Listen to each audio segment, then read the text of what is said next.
10वां 20वां 40वां में खाना खिला रहे कि नहीं लोग खिला रहे हैं। 4 लाख 5-5 लाख का खर्चा करते हैं। और दावत किसको दे रहे? गरीब को नहीं दे रहे दावत, रिश्तेदारों को दावत दे रहे हैं। इसको रस्म कहा जाता है। जिस जमाने में खाना खाने की खिलाने की फजीलत आई, खुद उस जमाने में प्यारे मुस्तफा सल्लल्लाहु ताला अलैहि वसल्लम के यहां 2-2 3-3 दिन चूल्हा नहीं जलता था। आप में कौन ऐसा घर है जिसके यहां 2 दिन चूल्हा नहीं जला? भूखे रहे वो। ये देख रहे हैं, ये बुखारी शरीफ है। आजकल मैं बुखारी शरीफ लेके चलता हूं स्टेज पर, ताकि कोई वहाबी देवबंदी फिरक़े बातिला कुफारो मुशरिकीन बात का इनकार न कर सके। और जो करता है वो ईमान वाला है ही नहीं। जो नबी की बात नहीं माने वो ईमान वाला कहा। इस बुखारी शरीफ में याद रखिएगा, ये बुखारी किसकी लिखी हुई है? अबू अब्दुल्ला मोहम्मद बिन इस्माइल बुखारी की। 16 साल में ये किताब कंप्लीट हुई है। और इस किताब को कैसे लिखा पता है? रास्ते में जा रहे हैं, आराम करने के लिए सोए, सडनली उठ के बैठ जाते थे और एक लिख लेते थे, फिर सो जाते थे। इमाम बुखारी के एक दोस्त का कहना है कि एक रात में 20-20 मर्तबा जाग करके लिख करके फिर सो जाते थे। 16 साल। दूसरी मर्तबा जब इस पे नजरे सानी करने लगे वो, तो खाना काबा में मस्जिद हराम में 2 रकात गुस्ल करते थे, 2 रकात नमाज पढ़ते थे, फिर हदीस कोट करते थे।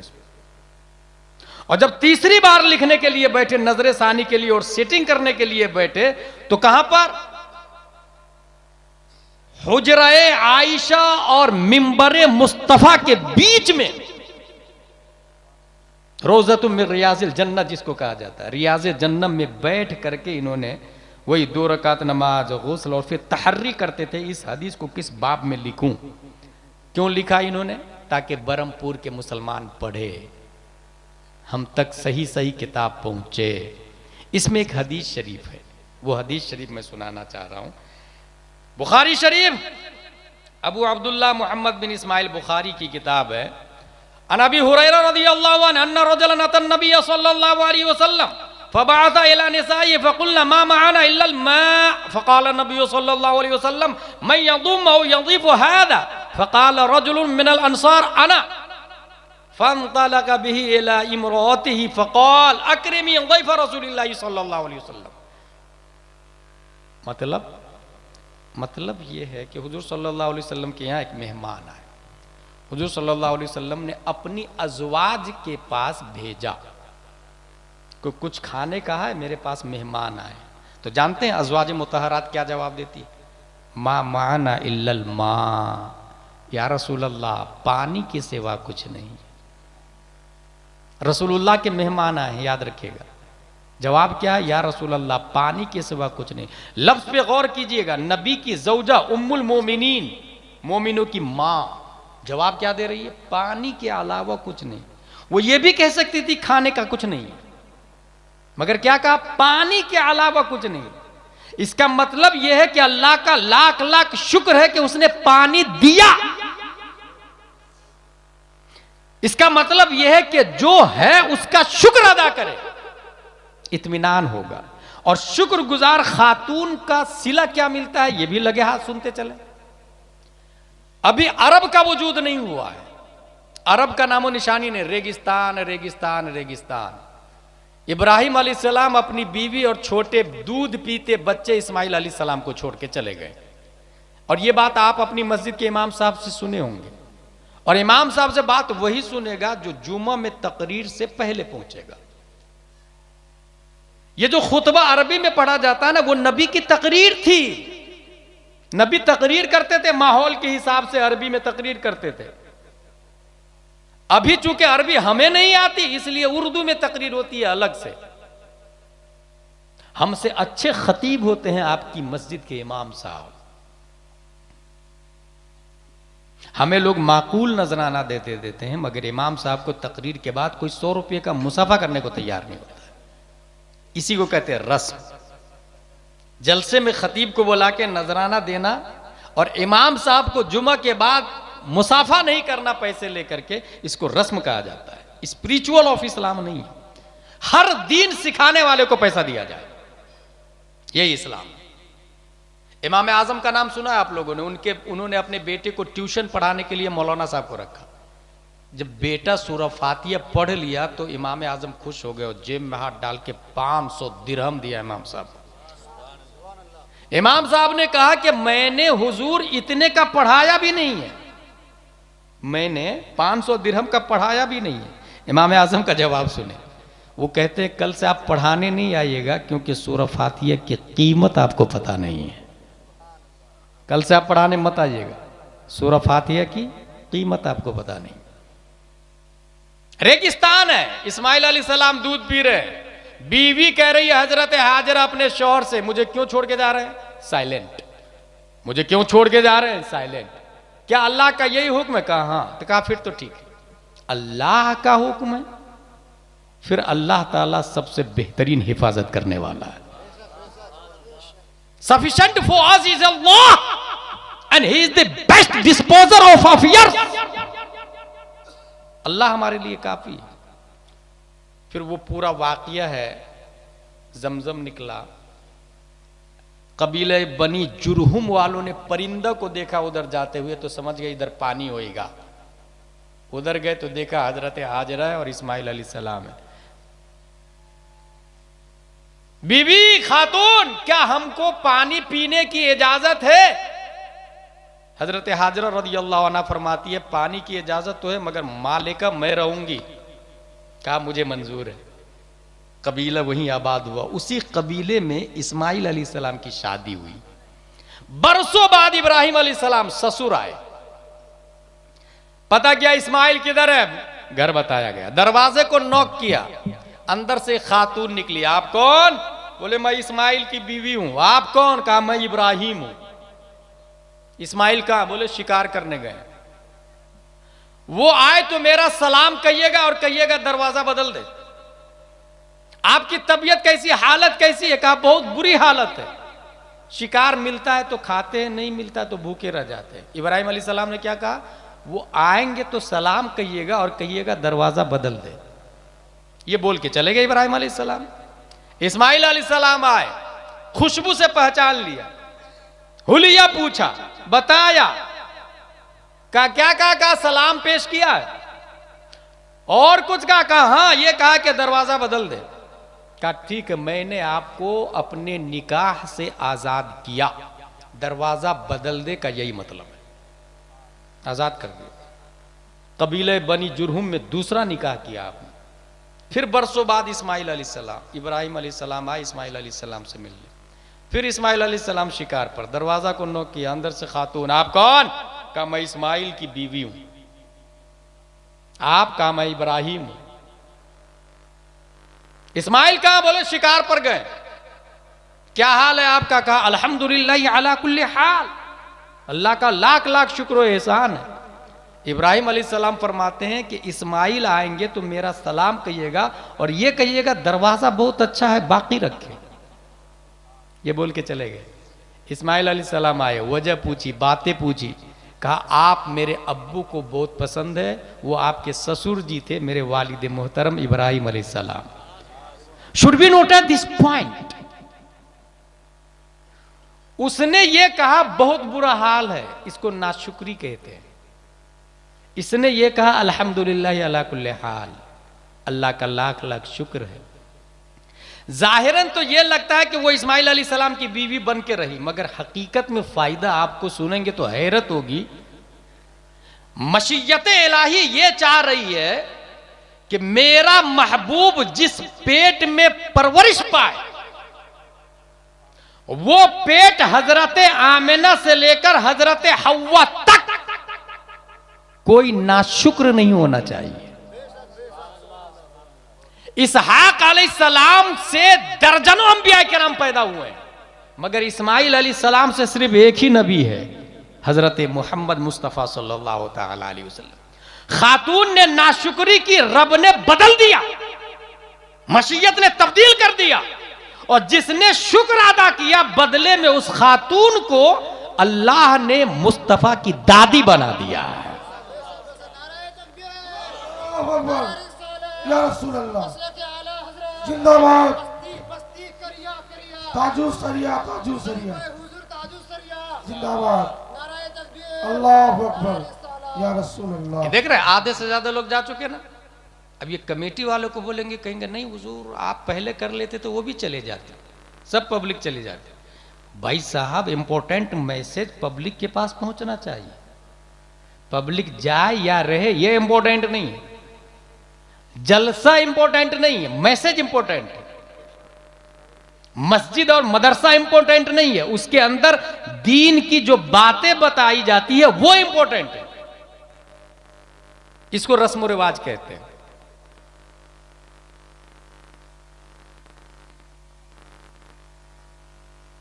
लैसा अलैना इल्लल मा माना इल्लल मा, हुजूर सल्लल्लाहु अलैहि वसल्लम ने भेजा।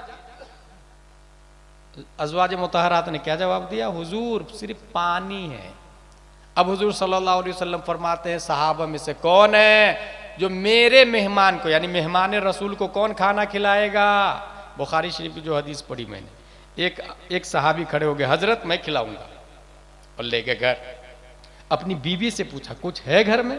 अब बीवी का जवाब सुनो, मा माना इल्ला क़ूतु सिबियान, बच्चों का खाना रखा हुआ है बस, और कुछ नहीं। ये गरीबी का जमाना है, ये वो जमाना है जिसमें लोग 2-2 3-3 दिन चूल्हा घर में नहीं जलता था। बच्चों का खाना है। वो सहाबी फरमाते हैं एक काम करो, खाना तैयार करो, रसूलुल्लाह के मेहमान आ रहे हैं, और जब खाने का टाइम हो जाए तो बच्चे को सुला देना, मेहमान रसूल को खाना खिलाएंगे।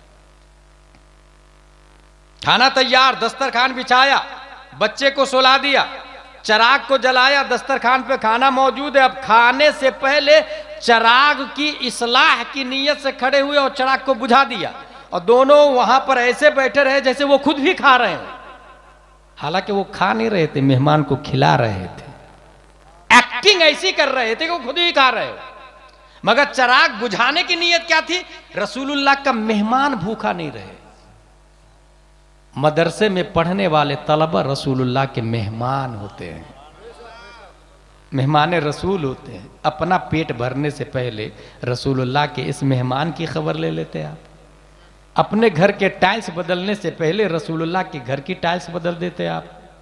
अपने बाथरूम में दरवाजा की कड़ी लगाने से पहले रसूलुल्लाह के घर के बाथरूम के दरवाजे की कड़ी बदलवा देते हैं आप। अपने घर के बाथरूम और टॉयलेट के में मार्बल लगाने वाले रसूलुल्लाह के घर में प्लास्टर भी नहीं। इसी को कहते हैं रस्म और रिवाज, स्पिरिचुअल नहीं है, रूह इस्लाम खत्म हो चुका है। हाँ है ना, मेहमान रसूल है ना, लेकिन रस्म के तौर पर इस्तेमाल करेंगे। मेरे बाप का इंतकाल हो गया है, मेहमान रसूल को भेज दीजिए ना, कुरान खानी कर देगा। दैट इज रस्म। सवाब भी भीख में मांगा जाता है, चंदे में सवाब मांगा जाता है। उन्होंने चराग बुझा के खाना खिलाया। ये अदा रब को इतनी पसंद आई कि कुरान मुकद्दस में आयत नाजिल हुई, युसिरूना अला अनफुसिहिम वलौ काना बिहिम खसासा, अपने ऊपर दूसरे को तरजीह देते, खुद भूखा रह के दूसरे को खिलाते। अल्लाह इनसे प्यार फरमाता है, अल्लाह इनसे मोहब्बत फरमाता है। इसलिए नबी की पूरी हिस्ट्री उठाकर देखे। मैं एक बुनियादी बात आपको बता दूं, मैं वमा अलैना इल्लल बलाग कहने जा रहा हूं कि बरहमपुर में एक साहब है जिसके पास 1000 रुपया है, और दूसरे साहब है जिसके पास 1 करोड़ रुपया है। दोनों में से अफजल कौन है? 99% दिमाग बोलेगा कि 1 लाख वाला अफजल। एक है 1000 वाला, दूसरा है 1 लाख वाला। दोनों में से अफजल कौन है?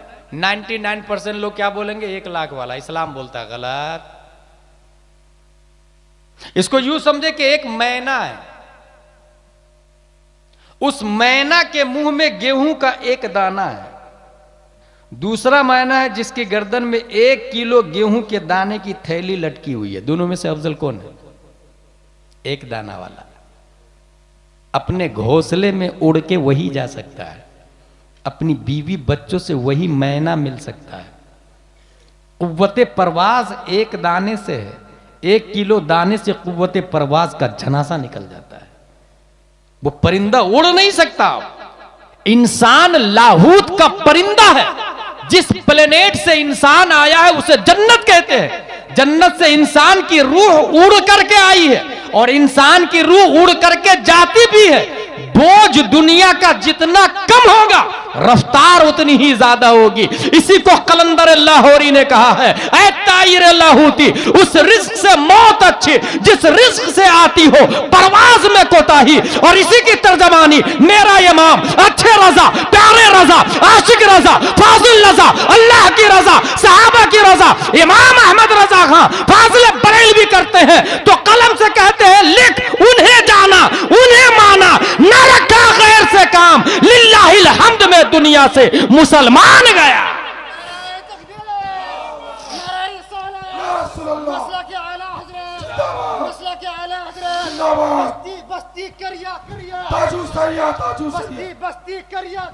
मैं जानता हूं कि यहां पर 25% लोग बैठे हुए हैं, 75% लोग जा चुके हैं। कमेटी वाले अपने पॉलिसी को चेंज करें, कुछ सोचे, उलमा के मशवरे से जलसा करें। सिर्फ अवाम मशवरा करके सदर सेक्रेटरी खजांची बनाने से कब दीन से दूर हो जाएंगे पता भी नहीं चलेगा। आलिम दीन की रहनुमाई लाजिम और वाजिब है। सिर्फ रस्म रिवाज में ना चले। हुजूर सल्लल्लाहु ताला अलैहि वसल्लम मालिके कुल हैं मगर मालिके निसाब नहीं है। मालिके निसाब किसको कहते हैं? जिस पे ज़कात फर्ज हो। नबी पे ज़कात फर्ज ही नहीं होती थी क्योंकि इतने पैसे का मालिक ही नहीं बनते थे वो। तो 1000 रुपये का मालिक रहना ये अफजल है 1 लाख वाले से। उसको हिसाब देना पड़ेगा, लाया कहां से, गया कहां, खर्चा कहां किया, कमाया किधर से, झूठ कितना बोला, हराम कितना किया, नाजायज कितना किया, कपड़ा बेचते समय ऐब को छुपा के बेचा या दिखा के बेचा।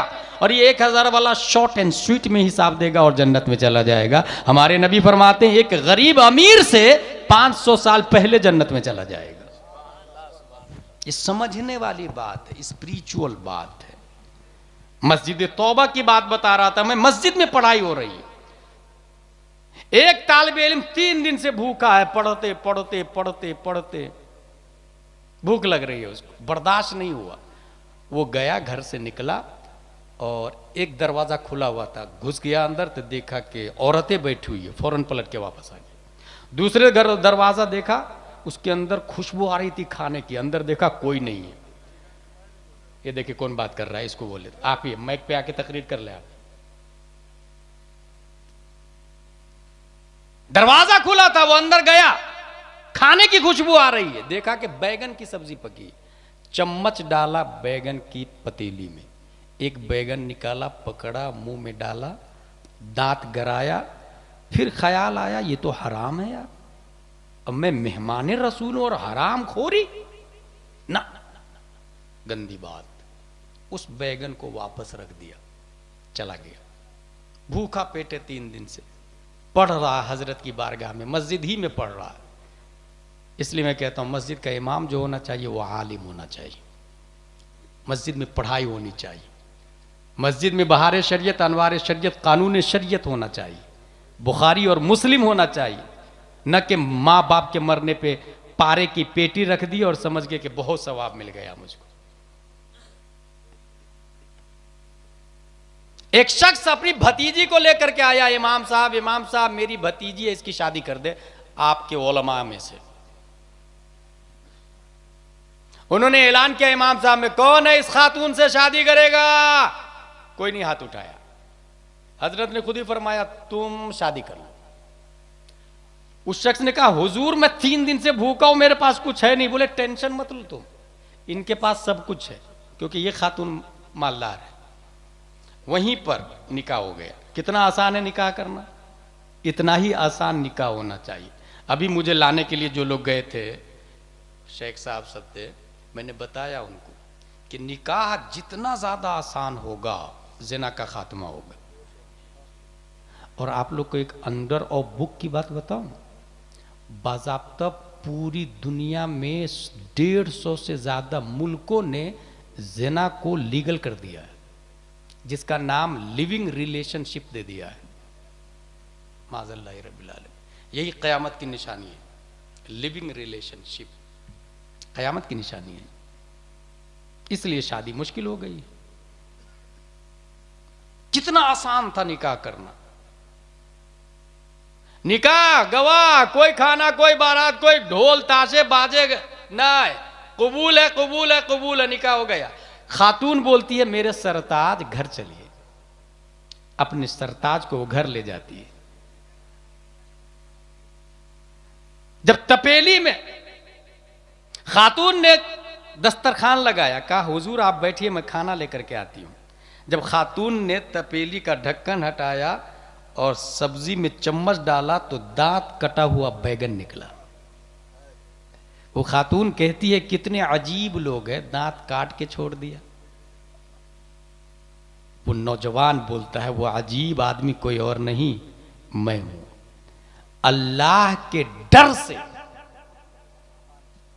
खशियते इलाही की बुनियाद पर मैंने हराम खोरी से अपने आप को बचाया, इसलिए दांत गराकर मुंह से वापस निकाल के रख दिया। वो खातून बोलती है खशियते इलाही की बरकत है कि अल्लाह ने बैगन को भी हलाल कर दिया, बैगन की मालिका को भी हलाल कर दिया, और जिस घर में बैगन है उस घर का मालिक भी अल्लाह ने आपको बना दिया।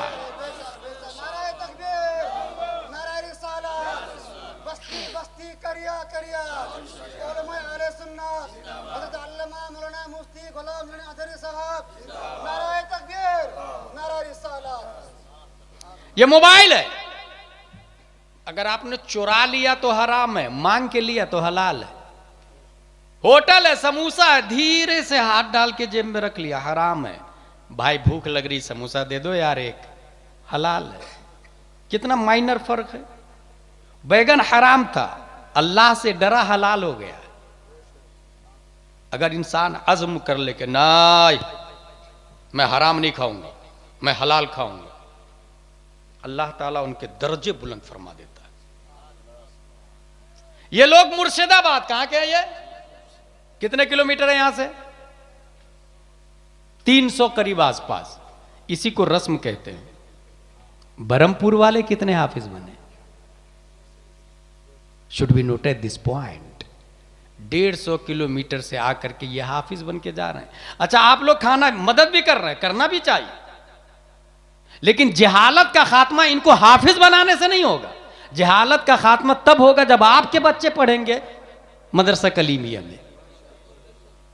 इसको रस्म कहते हैं कि बाहर से बच्चे लाओ, दस्तार बंदी दो, पढ़ाओ, दस्तार बंदी दो और भेज दो। इसको रस्म कहा जाता है। हम अपने बच्चे को आलिम बनाएंगे, अपने बच्चे को आलिम बनाएंगे। इसको स्पिरिचुअल कहते हैं। कितनी मेहनत और मशक्कत से हाफिज गुलाम रब्बानी पढ़ा रहे हैं, कभी पूछा आपने? उनकी बीवी का क्या हाल है, बच्चों का क्या हाल है, तबीयत तो नहीं खराब है, घर का खर्चा कैसे चल रहा, कोई पुरसाने हाल नहीं। इसको रस्म कहते हैं। रस्म की बजाय स्पिरिचुअल में ध्यान दें, रूह में ध्यान दें। मुझे यकीन है मैंने कुछ बुनियादी बातें की है। अब आप लोग अपने ज़मीर से, अपने दिल से, अपने आप से बात करके सोचेंगे तनाई में कि मुझे क्या करना चाहिए। जिन लोगों ने हमारे लिए इतनी मेहनत और मशक्क़त की है, हम तो अल्लाह का शुक्र है कि खुशहाल हैं, चल फिर रहे हैं। मैं एक मौलाना साहब का नाम बताता हूँ, उनका नाम है शमसुल अइम्मत सरखसी। उन्होंने हक बात बोली तो बादशाह ने उनको जेल में डाल दिया। यहाँ जलसे में कितना चंदा हुआ पता है आप लोग? बहुत मेहनत की गई है और कई दिनों से गांव-गांव मेहनत मशक्क़त करके पैसा 2-2 रुपया 10-10 रुपया जमा कर रहे हैं लोग। ऐसे ही डोर टू डोर जाके ये कहना चाहिए, भाई भाई भाई अपनी बच्ची और बच्चे को मकतब में भेजो, मदरसा कलीमिया में पढ़ने के लिए भेजो। 1 दिन 2 दिन 3 दिन अगर कोई आपसे कहेगा बार बार मेरे घर पे आ जाता, who are you interfere in my personal life, she is my daughter, is my children, it is our matter. मेरी मर्जी पढ़ाऊं या नहीं पढ़ाऊं। नौजवान को हिम्मत नहीं हारना चाहिए। जिस तरह चंदा किया मेहनत से, ऐसी डोर टू डोर जाके बोले नहीं तू भेज अपने बच्चे को मदरसे में, आप भेजें। और ये आपका पर्सनल मैटर नहीं है, क्योंकि जिस दिन आपकी बेटी किसी काफिर के साथ भाग जाएगी तो सिर्फ आपकी नाक नहीं कटेगी, पूरे बरहमपुर की नाक कटेगी। ये पर्सनल मैटर नहीं हुआ, पूरे समाज का मैटर हुआ। पूरी सोसाइटी का मैटर हुआ, पूरे कल्चर का मैटर हुआ। इसलिए भेजिए अपने बच्चे को मकतब में। नहीं भेजे तो लड़ ले, मैं ये कहूंगा लड़ ले। पैसे के लिए लड़ते, खेत के लिए लड़ते, दुकान के लिए लड़ते, मकान के लिए लड़ते, दीन के लिए भी लड़ लेना। जेल ही जाना पड़ेगा ना। जो दीन के लिए जेल जाता है उसे इमाम अहमद बिन हंबल कहते हैं। जो दीन के लिए जेल जाता है उसे शमसुल अइम्मा सरखसी कहते हैं। जो दीन के लिए जेल जाता है उसे इमाम आज़म अबू हनीफा कहते हैं। जो दीन के लिए जेल जाता है उसे मुजाहिद मिल्लत कहते हैं। मुजाहिद मिल्लत 8 बार जेल गए, 8 बार जेल गए। शमसुल अइम्मा सरखसी 12 साल फतवा देने के जुर्म में जेल चले गए थे। मगर जानते हैं दीन की हिफाजत जेल के अंदर जाके भी, चूंकि उलमा को दर्द होता है दीन का, वो अपने घर की फिक्र नहीं करते, वो दीन का दर्द रखते हैं। कुछ उलमाए किराम गए जेलर के पास, जेलर साहब वो जो जेल के अंदर मौलाना साहब है उनसे मुझे बातें करनी है, आपकी इजाजत है? बोले बात कर सकते हो, अंदर जा नहीं सकते हो। तो कहा ठीक है। वो जेल कैसा था? बंद कुआं में डाल दिया गया था, नजर बंद, अंधेरा अंधेरा। ऊपर से आवाज जा सकती है, नीचे से आवाज आ सकती है, मगर देख एक दूसरे को कोई नहीं सकता है। अब सुने क्या हुआ। 12 साल तक कुएं के मेढ़ पर बैठकर उलमाए किराम मसला पूछते थे नीचे के मुफ्ती साहब से, जेल के मुफ्ती साहब से।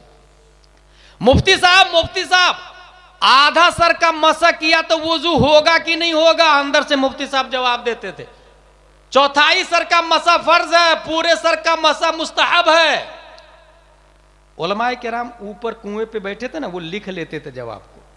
इस सवाल जवाब को लिखा गया तो लिखते लिखते लिखते 12 साल में अल मबसूत नामी 20 जिल्दों में किताब छपी गई है। 20 जिल्दों में वो किताब अभी पढ़ाई जाती, मुफ्तियों के कोर्स में बड़े बड़े मुफ्ती उससे फतवा देते हैं। कहां लिखी गई वो किताब? जेल में। सोचने वाली बात है, हम घर में रह के आजाद रह के दीन सीखने को तैयार नहीं, वो जेल के अंदर से किताब लिख रहे हैं।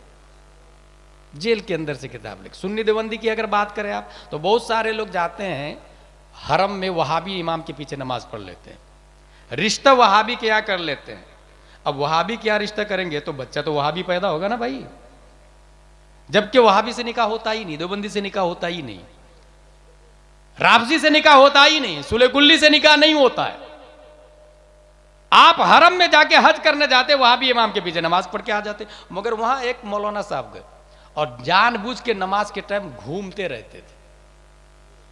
भाई नमाज क्यों नहीं पढ़ रहा? बोले नहीं मेरी नमाज नहीं होती। बोले नमाज नहीं होती तो घूम क्यों रहे हो? जाके टॉयलेट बाथरूम में छुप जाओ ना, या उठक बैठक कर लो, दिखावे की नमाज पढ़ लो, कोई बोलेगा तो नहीं तुमको। बोले ना मैं इसीलिए तो घूम रहा हूं कि तुम मुझसे पूछो कि क्यों घूम रहे हो, और फिर मैं जवाब दूं कि बेईमान और वहाबी मुर्तद के पीछे नमाज नहीं होती। और तुम मुझे जेल में डालो तो मैं जेल चला जाऊं और नबी की सुन्नत जिंदा हो जाए, बुजुर्गों की सुन्नत जिंदा हो जाए। नबी को भी शअब अबी तालिब में कैद कर दिया गया था 3 साल तक। सही फरमाया हजरत। मेरे भाई वो जो हरम में घूम रहे थे नमाज के टाइम, ताकि लोग पूछे, मुनाजरा भी करते थे वहीं से, क्यों घूम रहे? बोले नमाज नहीं होती। क्या दलील है? वो दलील देते थे, बहस करते थे। उस आदमी को दुनिया मुजाहिद मिल्लत हबीबुर रहमान के नाम से याद करते। इस तरह इन लोगों ने दीन की हिफाजत की। आज हम दीन पढ़ ले और उस पर अमल कर ले। मैं फिर से बोल रहा हूं, रस्म और रिवाज पर मत जाए। अपने बच्चे को 2 घंटे के लिए मकतब में भेजे, इसी मदरसे में भेजे, पढ़ के वापस आ जाए। बच्ची को भेजे, बच्चियों के लिए आलिमा अलग से लाए। आलिम साहब नहीं पढ़ाएंगे। कौन बोलता है आलिम साहब मासूम होते हैं? इन्ना शर्र शर्र शरारुल उलमा इन्ना खैरुल खैर खियारुल उलमा। उलमा शर्रे कौम भी होते हैं और खैरे कौम भी होते हैं।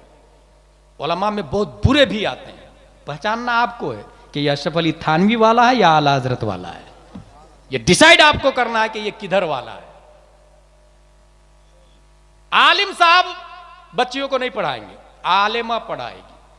अगर ये मिजाज बना लिया आपने, तो जिस तरह 1 sentence can change your life, ऐसे ही 1 man can change culture of Barhampur.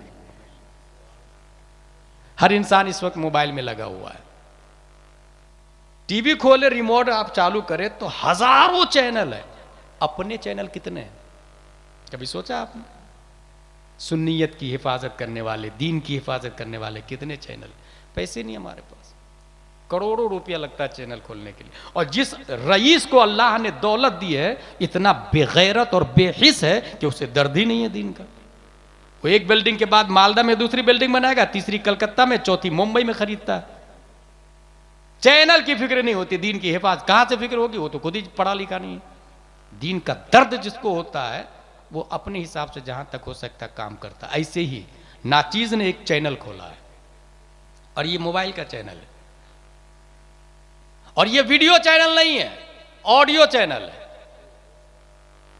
Text channel है। रोजाना उस चैनल पर आकर 2 से 3 मिनट में गुफ्तगू करता हूं अकीदे की हिफाजत के लिए या बर्निंग मैटर पर।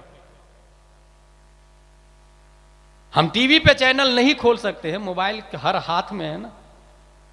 हम अपने दीन अपने मोबाइल के जरिए अपना दीन तो सीख सकते। मोबाइल में गाना सब सुनता है, दीन भी सीख ले 2-3 मिनट के लिए। इसलिए मैं अपने चैनल का नंबर दे रहा हूं आप लोग को, आप लोग नोट करें, मोबाइल निकाले अपना अपना, और उसमें व्हाट्सएप पे मैसेज कीजिए। अच्छा आएगा कहां ये भी बता देता हूं, नहीं तो पता चले ढूंढते ही रह जाए। जब आप चैटिंग करेंगे, ये देखिए व्हाट्सएप है, व्हाट्सएप पे चैटिंग के बाजू में अपडेट आता है, अपडेट पे चैनल चलेगा। व्हाट्सएप पे मेरे नंबर पे आप ये मैसेज कीजिएगा, हजरत मुझे अपने चैनल का लिंक भेजिए। ये जिसका मैसेज आएगा उस पर मैं लिंक भेज दूंगा। नंबर है 900-90-19-530। Listen to me again, 900-90-19-530। कोई फालतू मैसेज नहीं करेगा, कोई परेशान नहीं करेगा। जो मैं भेजूंगा उसको तवज्जो से, कभी कभी आज ही मैंने पूछा भी अपने चैनल पे, वुजू में कितने फराइज है? 3 या 4 या 5 या 6। एक आदमी ने जवाब दिया 6 फराइज है, एक आदमी ने 5 का जवाब दिया, ज्यादातर आदमी ने 4 का जवाब दिया, 2-3 आदमी ने 3 का भी जवाब दिया। सोचे, हमें वुजू के फराइज नहीं याद है, वुजू के फराइज नहीं याद है, क्या कर लेंगे आप? किसको बताऊं, कहां सिखाऊं? मस्जिद में वो जाता नहीं, स्टेज पर मैं बुनियादी बातें करूं या वुजू के फराइज सिखाऊं?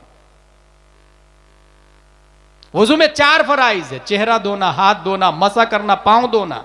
गुस्ल में 3 फराइज है, कुल्ली करना, नाक साफ करना, पूरे बदन पे पानी बहाना। इस्लाम की बुनियाद 5 चीजों पर है, तौहीद, नमाज, रोजा, ज़कात, हज।